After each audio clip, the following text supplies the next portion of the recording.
Welcome everyone, I'm Mayor John Testa and welcome to another edition of A Look into Peekskill's History. As you can see, I'm in front of a fire company. It happens to be a Cortlandt Hook and Ladder company here on Main Street, just down from City Hall. A very historic building, a very historic company here in the city of Peekskill. And we're going to be looking at this structure itself, which is a very historic structure. You can see it's a combination of really three structures in one.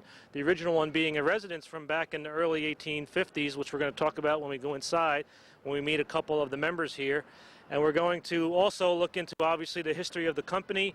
There's been a lot of publicity about this company this year since we have a new apparatus for this company. So there's a lot to talk about. Again, Peekskill Fire Department is a very historic and important part of our city here in Peekskill, and this is another company, one of 6, that we're going to be investigating today. So join me inside.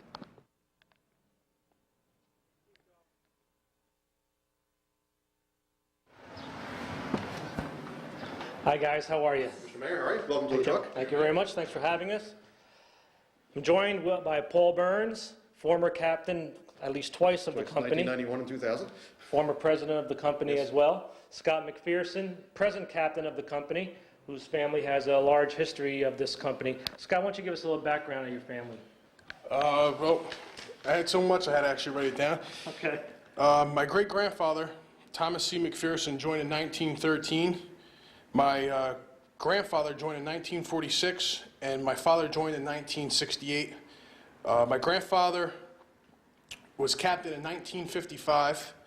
My uncle Gordon was captain in 1963, and my father, Creighton McPherson, was captain in 1988. In 1969, January 1st, my grandfather saved 2 lives in the Imperial Radio fire on Main Street. He carried 2 victims down a ladder, off the aerial ladder, off the actual truck, and because he carried 2 people down at once, one guy was on each side because they were afraid the aerial ladder was going to collapse. And that was such a long time ago. It was a bad fire. They actually thought my grandfather was dead. They didn't know that he found people. And luckily, a couple people saw him come out of the window to help him get the victims down. Well, that's just one of those things that happens when you have 5 or 4 generations of a family with a company, all the history, and the firemen obviously are there to save lives. And we'll talk about that fire a little bit later, because that is one of the famous fires of Peekskill. Not as famous as the other ones. But Scott also failed to mention his brother Tommy, right, who is an associate member of this company now. He was an officer and then resigned that to become a career firefighter right, with the city of Peekskill. He's one of our career men, yeah, that's right. And Paul, you've been a member since when? 1984. So you've had a run through all the offices of the company here. You know a lot about the history of this company. Scott's family has a big interest in the history of Peekskill as well, and the history of this company, which we're going to get into. But the first part, and I think the most interesting part for me being here today, was to find out that this was originally a home before it became a fire company. So let's look about this building itself, okay, and the history behind the family, and just to look at this structure itself. It's a really magnificent structure here in downtown Peekskill, right on Main Street, that most people might not realize is here. So let's go into the history room, or the museum as I like to call it, which they developed here in the Cortlandt Hook and Ladder, and look at that. So Paul, why don't you give us a little background on the family who, or at least the name of the family who owned this before it became the Cortlandt Hook and Ladder Company. First, let me briefly explain. This is actually 3 buildings. The house we're in right now, where the museum is, was the Truman Minor house, a gentleman named Truman Minor. That was built in 1847. The Apparatus Room has kind of evolved over the years. I don't really know when that was built. I believe it was basically a horse carriage house for the Truman Minor house. In the rear part, which we'll go into later, the company built itself. The company bought this property in 1905. It used to be located in the firehouse on Park Street, and decided we wanted our own quarters and bought this in 1905 and moved here. The Truman Minor house is a beautiful old house. I think we'll give you shots of all the fireplaces. There are 2 in this room. I believe there are a total of 7 in the building, and they're spectacular fireplaces. It's a spectacular structure, and you can see here photos of when this was used as a home. A magnificent home at the time, and I guess we should do some more research on this Truman Minor to see exactly what his position was in Peekskill, which would be interesting in itself. I'm now reading on this picture that he was Dr. Curry's grandfather. Okay, so that was done by somebody not too long ago. It looks like maybe within the last 50 or 60 years, put down who that person was. And we have some details here of the parlor rooms, this being the room we're in right now, which is now the museum room or the history room, and you can see the period furniture, the wallpaper, and all the woodwork and all the casework is all still here. We're going to look at that in detail in a second. It's a beautiful way to capture what this building was and to remember what this building was before it became the fire company. It's a spectacular house. There was a dumbwaiter out in the hallway, which doesn't work anymore. And if we check the top picture up here, Right. you'll actually see the 2 fire horses in front of it. That was Charlie and Major. So this looks like it was probably when this structure was first turned into the fire company, a very early picture. There's no date on it unless you know the date. But No, I'm it's not. probably early turn of the century type. It says 1904 on over the door, so it's probably right soon after that, if not that same year. So let's look at some of the elements. You can see the crown moldings are still here as part of the house. And what really struck me were the fireplaces, and I'm going to have Mike get some close-ups of these fireplaces. We'll come back to the fire company itself in a minute, guys, but I really think it's important to point out the structure itself. The house is just beautiful. We had the historic homes tour this past weekend. We were going through some homes on Nelson Avenue, and just having all these preserved is just a great thing for the city, and it's just part of our history, so I want to point it out here in the firehouse. So you can see here a very magnificent fireplace and mantle. And you can also see there's 2 in this room with large mirrors above, matching, which is great, so, and everything is still intact. So you can see also that it was turned into coal probably at one point, if it wasn't coal originally, and beautiful marble, and just a great job. Let's move into the next room over and look at that fireplace in that room as well. We're back out here in the main hallway where we first entered the building, and I just want to point out the nice tall doorways. The casing is still intact. The original casing is intact. The original banister is here for the stairs. It's just a really magnificent preservation of this building. You can see the curved second banister there of the stairway, so it's just a beautiful structure. Let's go into this room over here, which is used as an office now, but the main point we want to look at is the fireplace. Here again you see another marble fireplace mantle that matches the one across the hall in the other room. A little different mirror above, and not as ornate of a frame around the mirror, but magnificent all the same. And again, being the main floor of this building and the parlors that the public, or the guests would come in, I should say, that's where they're going to put the most magnificent and the most detail of whatever mantle or whatever other kind of woodwork would be in the building. We're going to take a walk upstairs and see what the upstairs looks like.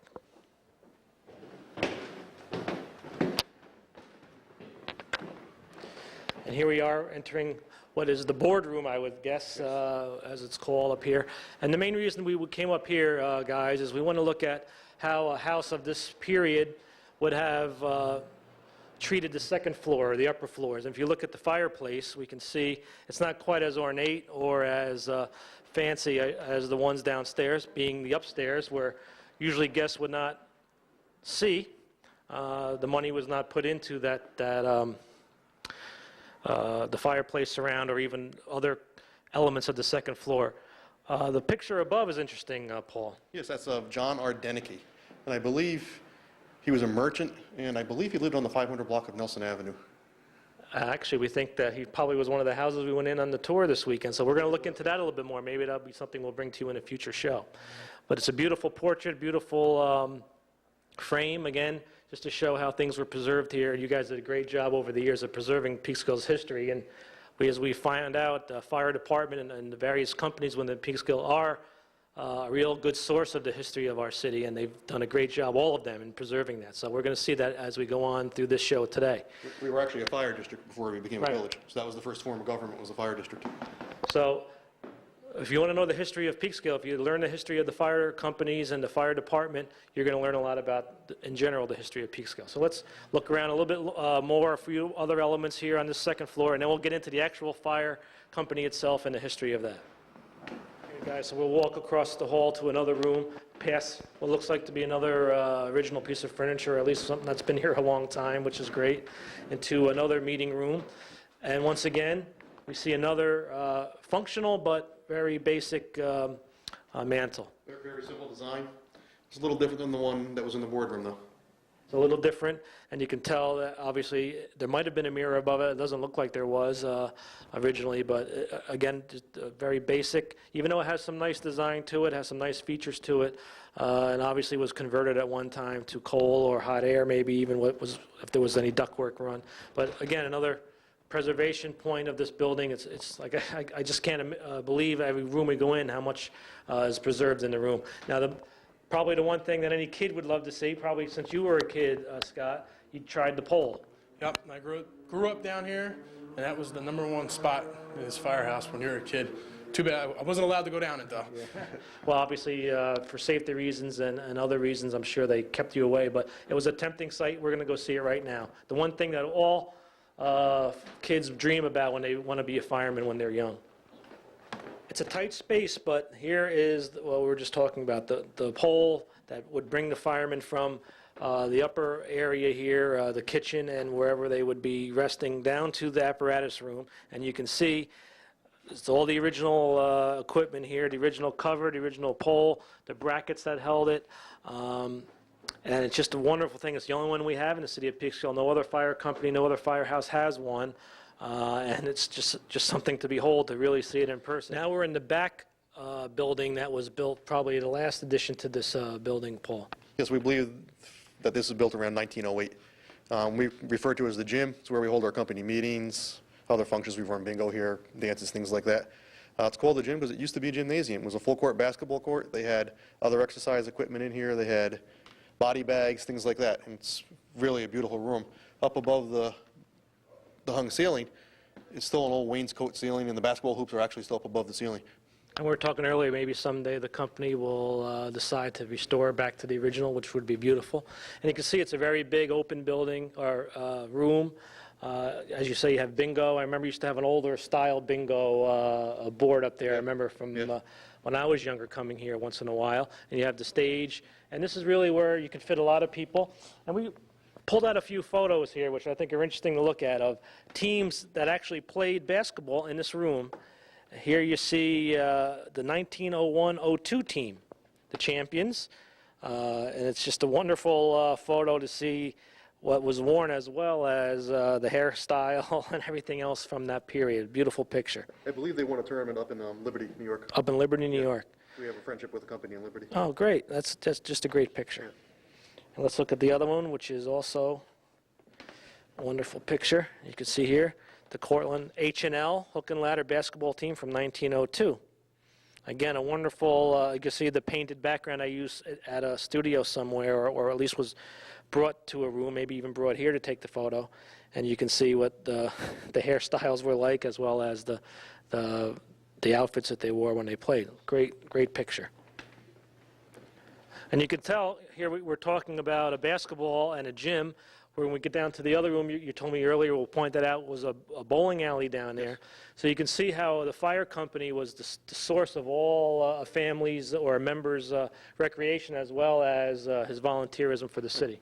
It was the focal point of the community. So the social life centered around it. It's what it was all about. And they provided all for themselves and their family. And so it's an important part of the history of Peekskill to realize that everything evolved around the company and around the family of the company. Let's go down to, I guess it would be called the game room, where the bar is, which we won't focus on, but there's some other historic areas down there that are very important. It's really great, Paul, how all these three buildings were integrated over the years, that one just flows into the other. So the design of it was very, very well done. This is the game room, and it's named after somebody. Yes, it's named after Doug Hoffman. He was a former chief out of this company, and he was the man basically responsible for renovating what is now the game room years ago. And I see you nice picture of him there at the end. Commemorate that with his picture above.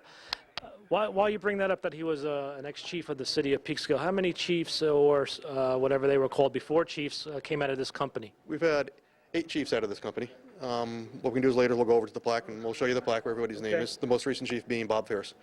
So this company has a big history of having the chief be added to this company, which is an important part for any company and an honor, really, to have. If we walk over here, we'll see, and one of the things I like about coming into an old firehouse and the ones in Peekskill, Every one of them has some kind of a display of all the badges and ribbons that have been won, traded over the years with other companies. And just if you really looked close at it, you could see over the years delegates to different conventions, real good history, and some of them with photos on them of this company's contribution to the firematic history of Peekskill. You can see the one big picture kind of in the center of Clifton E. Forbush. He was the chief out of this company as well. His family owned the Forbush Hotel, which was located on South Street where Wesley Hall now stands. I remember that when I was, well, we went to school together. Obviously, we graduated Peekskill High School together. I remember when that was there, and when that was being torn down, unfortunately. It was not a happy time. I can remember we were in Drum Hill then. I used to walk home every day watching it. Yeah, I know. It was a sad day. Let's go around the corner and see some of the great models you have of apparatus.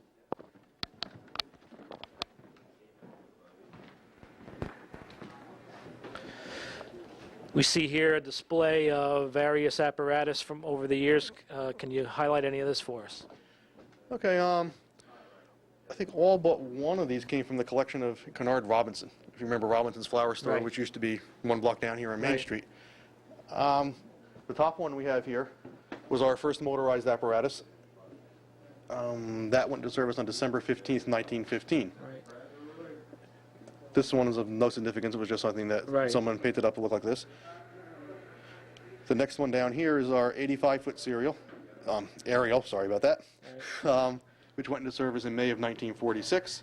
Then the next truck down was 1967 Seagrave, which went into service in May of 1967, I believe. Part of any fire company is also the history of the apparatus that served that company. We'll talk about it at the end of the show, and you might have seen it over the course of the last couple months on our government channel and in the news. This company has a brand new apparatus, which we'll talk about at the end, a very significant addition to our city. And I guess at this point it would be important to point out that this company is different than all other companies by virtue of the apparatus. Yes, we're a hook and ladder. We're the only hook and ladder in the city of Peekskill. So this is the only company in Peekskill that has the capability of a ladder, which can, in our case, go up. This one is a 95-foot platform ladder. 95-foot, the new one, and the significant part of the new one is it has the bucket on the end, which we'll point out. You can see these are considered to be straight ladder or straight stick, as they're called, which is the only way they were at one point. But now we're into the age where having the bucket is important. We'll point that out when we get to the apparatus room. And I can see you have some other old apparatus models here. Yes, the nicest one here is a model of the Horsedrawn hook and ladder, which went into service in June of 1900. It was the first tiller job. That's where they had the driver on the back that we had in the city of Peekskill.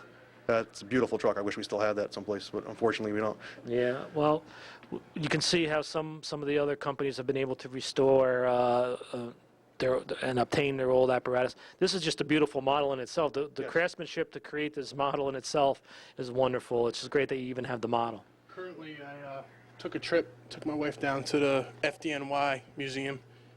Our truck was given to FDNY. They had a museum built. They didn't have any apparatus, so we let them borrow apparatus. It did not come back to us. We had no legal documents. This truck is in New York City right now, and if you go down to the New York City Fire Department Museum, check it out. It's painted a different color, but it's exactly the same rig. It's our rig. So New York City is right now displaying the Peekskill Cortlandt hook and ladder era 1900 apparatus. So if you're ever down in New York, where is that? Do you know off the top of your head where it is in New York? Offhand, but it's in an original firehouse. I know that.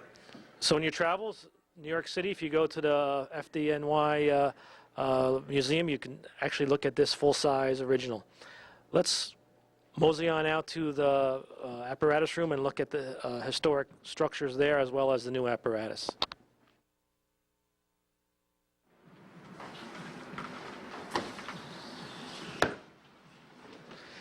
There's Scott coming down with his gear on, just to show us what it looks like from this angle coming down. And here we are in the apparatus room, and this is just a magnificent room in itself. Behind Scott here are some of the plaques from previous apparatus. Yeah, the first one on top is dedicated to the memory of those who gave their lives August 1st, 1918 at the Fleischmann Fire. Right. We'll talk about that in more detail later. And the three down on the bottom are just plaques from previous apparatus. lists who the elected officials were, Who the chief was, who was on the members committee, of the committee. right. Which is important because as time goes on, you can see here are 3 plaques. We just saw the models of the past apparatus, and you can see that that's a big part of the history of the company. And to have a little bit more of that information here is always important. But behind you, Paul, is a very interesting board. Why don't you explain what that is? This is the call board. It was when we used to have the box system in Peekskill, you know, the pull boxes. It's obsolete now in different locations. 1411, for example, is the corner of McKinley and Homestead. And just so everybody knows, and I remember as a kid, we had probably in everybody's kitchen had the chart up on their wall. Whenever you heard the whistle go, and depending on what the call was and what the numbers were, you would look at your chart and know where the fire was. Right, I grew up around the corner from the fire patrol, so it was nice and loud at my house over on Nelson Avenue. We actually have the old horn upstairs. We can look at that later, too. And really, not too many years ago, that was stopped. I mean, this was used up until probably, what, the 70s at some time? Oh, it was more recent than that. I believe it was within the last 10 years. Oh, The system became antiquated. We also have the game wheel tapper system here, which would tap out the alarm. Well, let's move down and look at that a little closer. And you can see here we got the brass rails that would hold the office area. Why don't you explain what you just mentioned?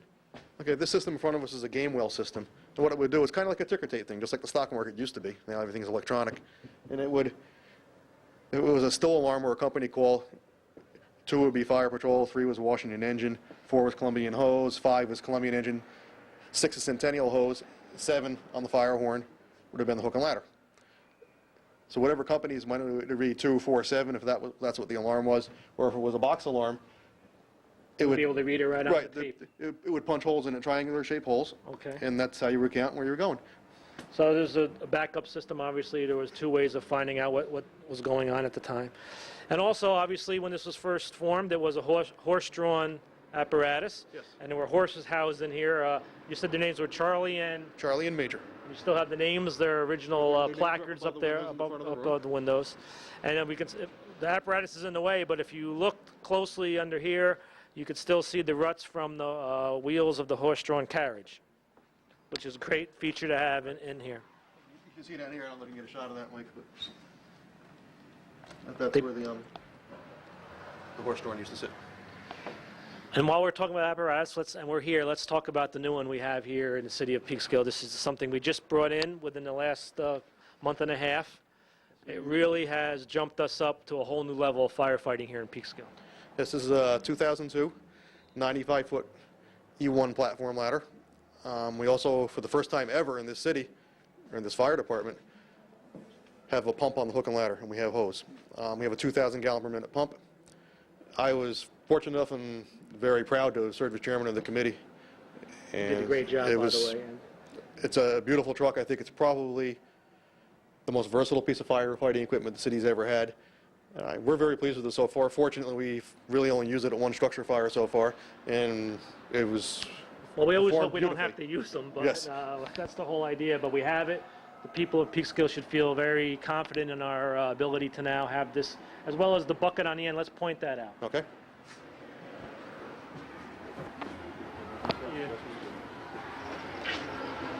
And as you say, there's a pumper on this, which is important because you can get at different angles and in different places that maybe a person couldn't get.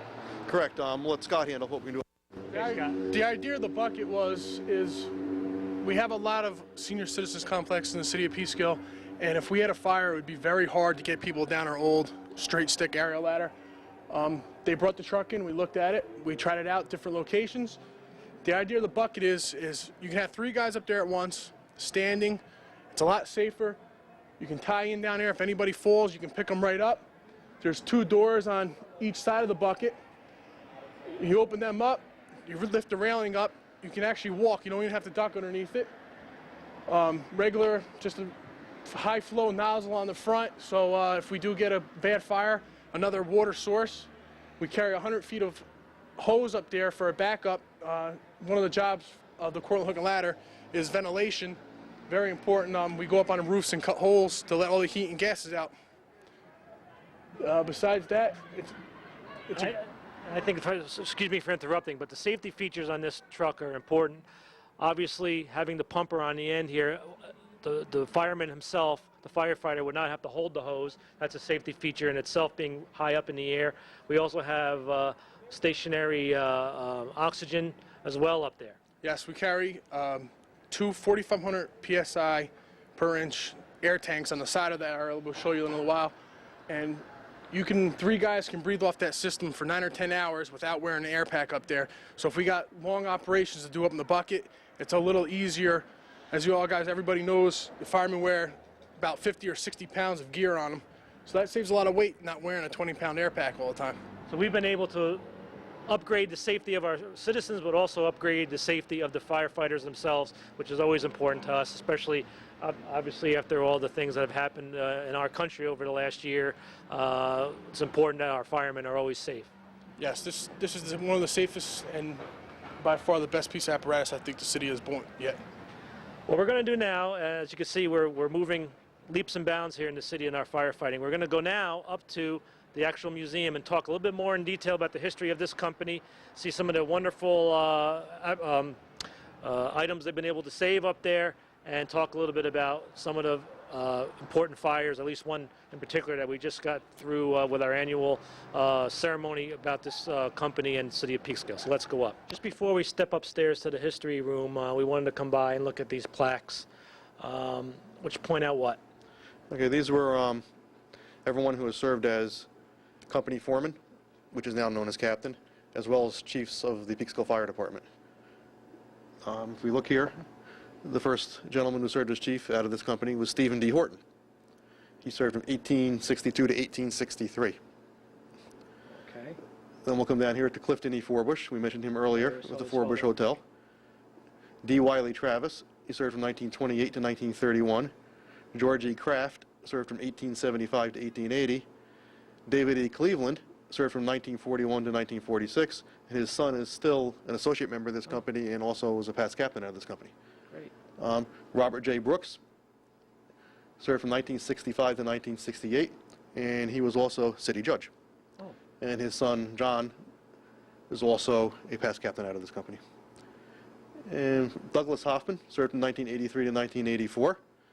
And the last chief we had was Robert Ferris, who served from 1992 to 1994, and he still currently serves as a deputy chief for the city. Right. He was just around just the other day to bring us through our ceremony. So, again, this company has a long line of historical figures within it, as well as we just pointed out, 8 chiefs who have come through this company. And we're going to make one more stop before we go up to the history room. You want to point out one little bit of an item you have downstairs. Let's If I go can down. just point out, too, Sure. we also have 2 plaques here which list everyone who has served as company president.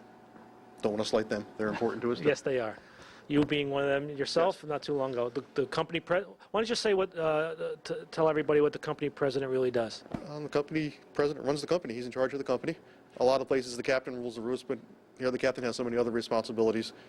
We have actually a good functioning corporation where you have president and vice presidents. And So would it be fair to say that the captain handles mainly the firematic end of things, while the president will handle the house itself and the activities that take place?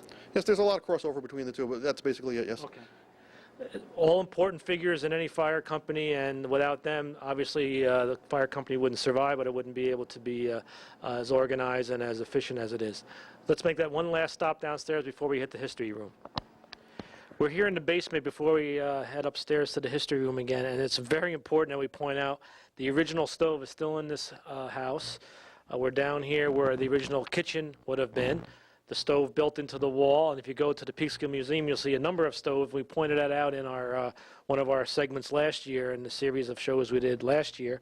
And you can see here the stove served multiple functions. It's made by the American Stove Works in Peekskill, New York, built into the wall, and it's just a wonderful preservation of another part of Peekskill's history and a part of the building. Yeah, it's a beautiful old stove. There are actually members of this company who remember when it was a functioning stove. Well, I just can't get over that it's still here. It's just a wonderful, and it's all intact. There's no cracks in it. All the parts of it are here. It's a great stove. And actually in the museum, I think they have a hole in the wall in where they have the stoves displayed, where a stove probably similar to this would have fit in. So it's, again, a historical aspect of this building and this company that I'm sure I didn't know until today, and I'm sure most people in Peekskill didn't know. So let's go up to the history room and continue on. We're back up here in the history room, and this room is named after someone. Yes, it's named after Norman A. Kropp. He was a captain out of this company. Some of your older Peekskill residents may remember Norm. He was an art teacher in the Peekskill City School System, and he was also served many years on the Common Council. Well, anybody who grew up here knew Mr. Kropp. I believe he was city historian, too, for quite a while. Was he? Okay. Yes. He was very much a integral part of our community. He was a big promoter of our community, and it's very appropriate, and I'm glad you guys decided to name this room after him. Obviously, he was a keeper of the history of Peekskill, as well as the history of this company. Yes. Every year when we have the August 1st memorial service, his son comes and hands me another box of items that he's found of stuff that Norm had. So Oh, that's great. It's always a growing collection. Oh, that's great. So we'll talk about the August 1st ceremony and the Fleischmann connection toward the end of this segment. But we'll start here, and I can see you have the bell, and we were talking about this earlier. This is the bell that goes on all the apparatus that this company uses. Correct. This bell has been on every motorized piece of equipment that we've had since 1915. So it's 1915, 1946, 1967, 1989, and we still have to get it engraved and put on our new 2002 truck. Which you'll be doing soon, and I know we'll have that ceremony coming up only a few weeks from now to christen that new apparatus. But you have some great photos here. Looks like of all parades. It's a good mix. The big picture on the top is of the Austin Parade, which until recently used to end in that same park. I believe it's Sherman Park. It's right off Route 9 in Austin. And just a variety. They're not in any chronological order or anything. This picture here we have, interesting. This is Richard Alpert, who was a captain out of this company, and this is his son, Eric, who went on to become captain. He actually served as captain twice. As you can see, and that looks like from 1978, because I see Yes. the poster above the doorway. And as you look at these photos, and as we come around and you look at the clothing that's here, and also the piece of period clothing up here, the coat, the signature of this company is the overcoat or the long tails. Yes, we wear a tan parade uniform. It's a long coat. It's unique. No one else wears it, and it's part of our history and our pride. And you wear it no matter what the weather. You have the white helmets as well, which is a significant part. Yes, it's a beautiful uniform. It really is. It really stands out. And you can see here, here's a photo. I don't know what year that's from, but you can tell it's not a recent photo. Everyone with the same coats and the hats right here on the side of the company here. Yeah, there's a lot of continuity in this company, which it's a great thing to think that you're linked to the past. And we won't point out every single point in here, but you have a number of display cases. You have a beautiful array of photos and pieces of old apparatus, old headgear, and it's just a great collection here, and it's really wonderful to see you have it even organized in such a way where anybody could follow. And as we go along here, we'll see some photos of some recent blazes. Yes, these pictures here in this cabinet are of the Danes fire on February 1st, 1989. That was a huge fire. We were there for quite a long time. Luckily, it was like a 65-degree day in February, so we got lucky there. Yeah, for those of you who might not have been in town at that point, Danes Lumber, which is still in that general area, is located down on Water Street, but it used to be a little farther down, closer to the northern end of the riverfront, and a fire destroyed everything except for the newer building, which is still there, a little where they had their hardware store. I believe over time, Scott, what, 3 major fires there? Yeah, there's been 3. And actually, the last one, my father actually pulled the red box in the corner for that fire, which would punch out on the board that we showed you before to send everybody there. Well, as you can tell, we mentioned also before the Imperial fire from 1969, and as I said before, we'll talk about the 1918 one. Now here we have some flags, obviously, from deceased members. Yes, that was from Garrett Clark. He's an older member. So The family, because of the special place that this company held for those gentlemen. as we said When before, they passed on, they wanted to share their flag with us. this was an important part of the whole family, not just the man who was the firefighter or the volunteer, but the whole family. Yes. And as we move down, we see you have some badges of career men, it looks like. Yes. You have some commemorative items, cups and plates and hats and mugs. Yes, that's company souvenirs, people have done over the years. Some of them are from our last big anniversary, which was in 1981. Anniversaries are always a big part. And I see here some original, obviously we talked earlier that there was a bowling alley downstairs. You have some of the original scorecards. Yes, that's the scorecards, the original scoring desk. There's, I guess it's what, talcum powder they would put on their hand. That's over there. Yeah.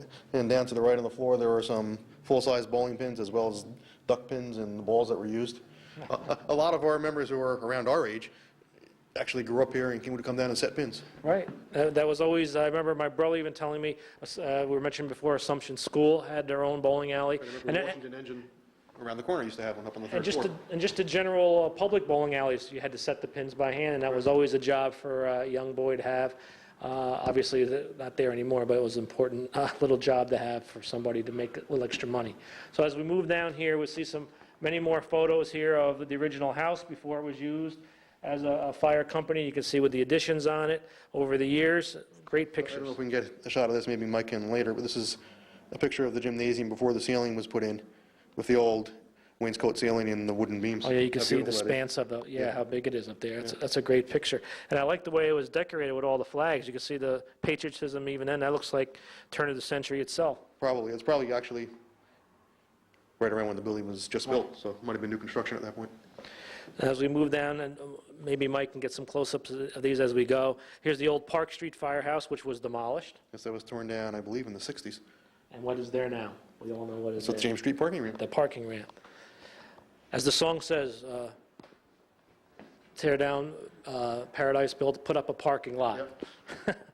As we go down, we can see some very historic items here in the case. Why don't you point out what these two items are? Okay, Scott, you want to handle this? This actually, the wooden kind of spool piece was actually a hammer for meetings.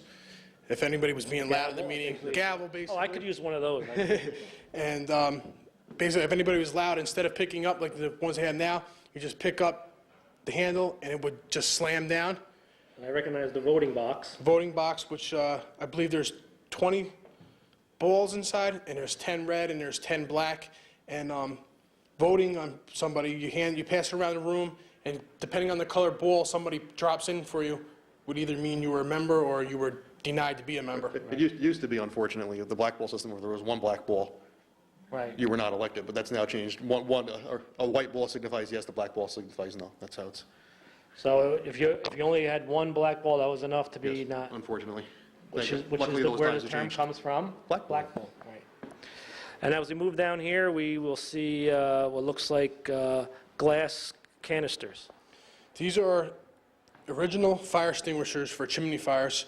I heard they're pretty valuable. We have a set of all four. There's a chemical inside. If we had a fire, we'd raise a ladder up the chimney, drop it down, and it would extinguish it automatically.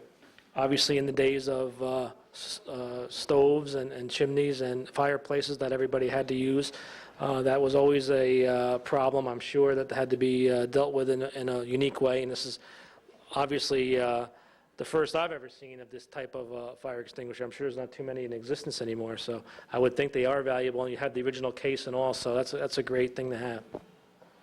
Let's move down to this area, which I know is concentrating on a specific event that took place in Peekskill, and we just had our annual commemorative ceremony. Can you elaborate a little bit on the Fleischmann incident? Yes, on August 1st, 1918, 7 members of the Peekskill Fire Department gave their lives.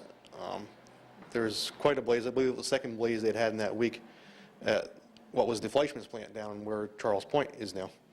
Fleischmann's had buildings that covered basically the whole 80 acres down there, and they had a fire in a grain warehouse. And in the process of putting out the fire, the grain got wet and expanded and pushed one of the walls down, and 7 gentlemen unfortunately gave their lives that day. 5 out of this company, including all 3 company members. 5 members from this company perished that day, and as significantly as one might expect, they commemorate that each year, and they have all the clippings, the original clippings from the newspaper at the time with some of the photos of the fire, describing what was called a Holocaust by this reporter at the time, August 1st, 1918. biographies, or obituaries, I should say, of those who perished that day with photos. And we have some on the wall of those who perished from this company. I can only imagine how devastating that was for this community at that time. We were still a small country village. And just to lose 7 key members of the community, that just had to be so devastating. It was devastating not only to the families, as we said that day, but the whole community, as you said. And we can only get a small glimpse of it after what we suffered through last year. But to have 7 and to have a small community and have a really significant part of the community, it was, I'm sure, something that was, which is why we still commemorate it today. And by the way, a member of this company who could not be with us tonight, Mr. Selleck, is the son of one of these individuals. Yes, Bob Selleck is still an active member of our company. Bob's probably in his 80s now. I don't know how old he really is. I shouldn't be saying that. I'll say he's 25. How's that? Okay. He's still an active participant in all our company functions. Unfortunately, his father died. I believe he was 2 years old when his father died. So he never got to know his father. That's kind of sad, but he still had the wherewithal and the... He grew up, he joined this company, he participates every year in the ceremony. He was a captain out of the company himself. Very, very important, very significant. And here we have the Peekskill Evening News, the front page, shows the original headline and the original paper from that day, or the next day, I should say. This should be that day, because they came out, there were several newspapers at Peekskill at that point, and they came out daily. We used to have a daily paper in Peekskill, and obviously they could report whatever happened right away. So, if you read the accounts of it, in addition to the 7 gentlemen who gave their lives, there were a lot of other serious injuries to that fire. And reading the account, they said there were 2,000 or 3,000 people there watching as people frantically dug through the rubble. And it just, I think with September 1st of last year, it kind of made me a little more acutely aware of what happened. You can just imagine how frantic people were to hear what the status was of their loved ones. Then you also had the devastation of the company itself, the business, Fleischmann's, which was a major employer of the city. So it was a very, very devastating event, and appropriately we commemorate it each year in the city of Peekskill. Now we have a couple books here which I think are very important to point out. Why don't you start with the one closest to you? Okay. Scott, I can tell you that this is the red book which the captain fills out. It's a record of every alarm that this company answers. And this book dates from 1967 to present. So it has a record of fire alarms. Cortlandt ladder. And what you've done is you've made photocopies of some of the original sheets and inserted it in. The first page in the book was a photocopy of the log from 1918. Dave Cleveland was captain in 1967, and he did a beautiful thing in copying the first page of that 1918 book. And if you can see here, August 1st, 1918, box number 72. That's what it would have rung out on what was the bell at that point for the alarm. Here, I'll hold that up while you point it out. You see the time of the alarm was 11:30 p.m., and they returned at 10:20 a.m. Had 20 firefighters respond. The time of the alarm is 10 hours and 50 minutes. Officer in charge, C.J. Lockwood. Now, we all know that C.J. Lockwood didn't make it. It says Fleischmann's, bad fire. 7 men killed under walls. Lockwood, Barmore, Selleck, Castles, Green, Torpy, and Cole. The first 5 gentlemen, Lockwood, Barmore, Castles, Selleck, and Green, were members of the Cortlandt ladder. The last 2 gentlemen, Torpy and Cole, were members of Centennial Hose. We did a show last year on the Centennial Hose anniversary, and we pointed it out as well. Again, an event that affected that company. Just unbelievable to even think of in terms of today how that would affect the whole community. And again, to have this, I think, was very significant that who the captain or president was at the time to do that. I think it was a very good idea and something that everyone should look at who joined this company and who go to, and every captain, I'm sure. Scott, you've looked at it, and you're responsible now for filling this out, right? To the day we have every single call that this fire truck has run out on a call is written down, how long we've been on the street, how many calls, how many men, and what kind of fire, or if it was a fire. Important piece of history, and I'm glad to see that you guys continue that here in your It's actually company. an interesting read. I like to sit Yes. just flip through it every once in a while. And we have another book here, which I think is, again, a significant piece of history. This book is the membership roll of the Cortlandt Hook and Ladder. Everyone and anyone who's ever been a member of this company is entered in this book. I don't know if Mike can say this, but we were organized September 13th, 1831, reorganized December 22nd, 1856, and we were incorporated as a member corporation or membership corporation in November 28th of 1902. And before we continue with this book, just let me point out, in 1831, the name of this company was? It was Peekskill Hook and Ladder. Peekskill Hook and Ladder. And what happened? When they reorganized in 1856, they reorganized as the Van Cortlandt Hook and Ladder, and over the years, the Van got dropped, and now we're Cortlandt Hook and Ladder. And that was 1833, if I remember correctly. Another significant date, which we'll learn in an upcoming show, the same year that Peekskill Military Academy was established, and we'll talk about that in a future show. But again, how things come together here and when you start looking at history. And this book here, as you pointed out, is every person who has ever been a member of this company. Correct. This is 1856. There are different classes of membership, so everything's not really chronological. And this is the original signatures, the original book. The original signatures, yes. It tells when they joined, when they died, or when they resigned from the company or were removed from the company. It's really a nice piece of history. And who's responsible for filling this out? Our recording secretary. Recording secretary. Yes. Another important position. Yes. But this is a great book to have. And obviously, over the years, if any historian or anybody doing research for any genealogy, possibly, yes, in Peekskill, obviously you can go to the Peekskill Museum. You can go to the library and the Peekskill Local History Room, which another show we've done in the past, both of those areas. The couch file there, which is... Or you can come to places like this, a little museum within itself here. Yes. We see here that you preserved as much as you could one of the original call fire alarm box. Yes, this is a predecessor to the larger call board that we saw downstairs in the apparatus room. You see, those are all 4-digit numbers. This is just 2-digit numbers. This is number 14 is Main and Southern.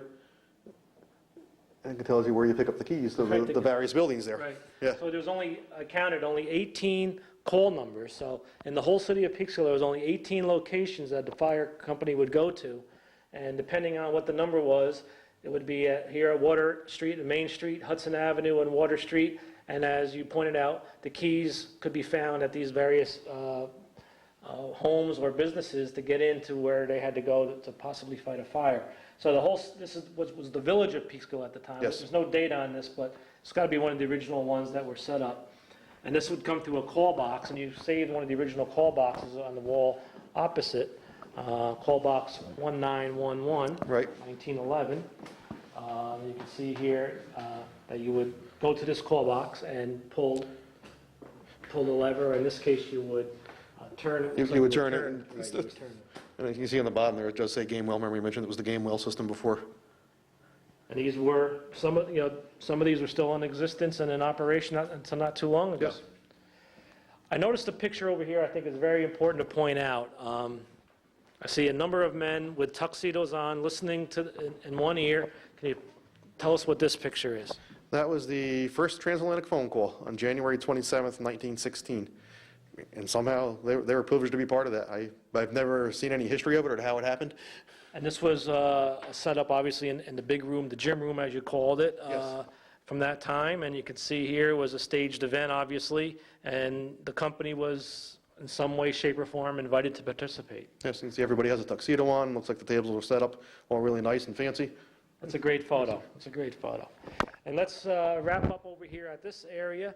Again, quite a number of photos, mixed years and original drawings of apparatus, and point out some of the significant ones for us, if you would. Okay, up here we have pictures of our horses again, Charlie and Major. We talked about them downstairs.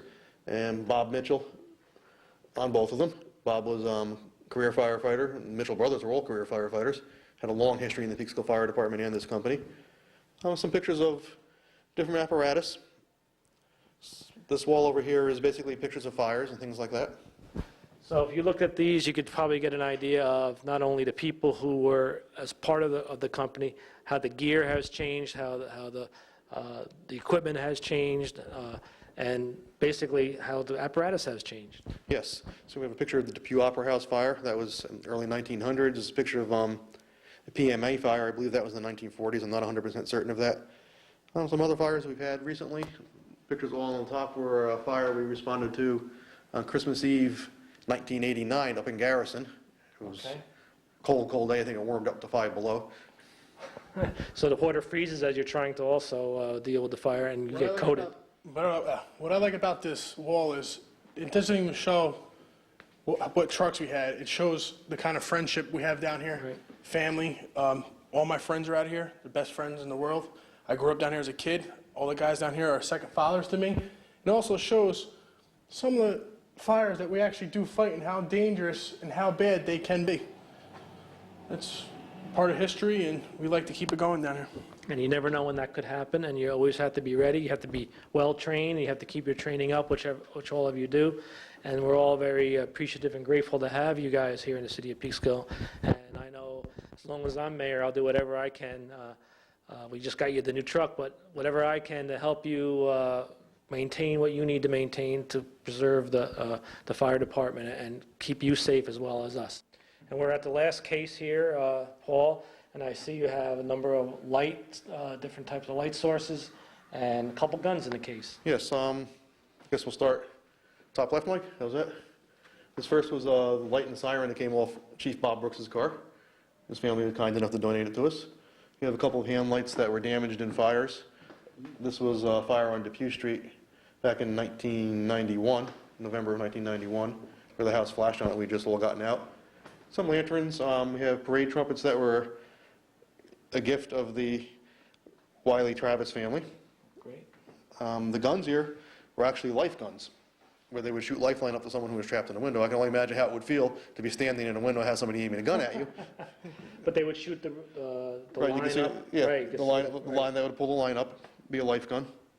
And the 3 helmets here are leather New Yorkers.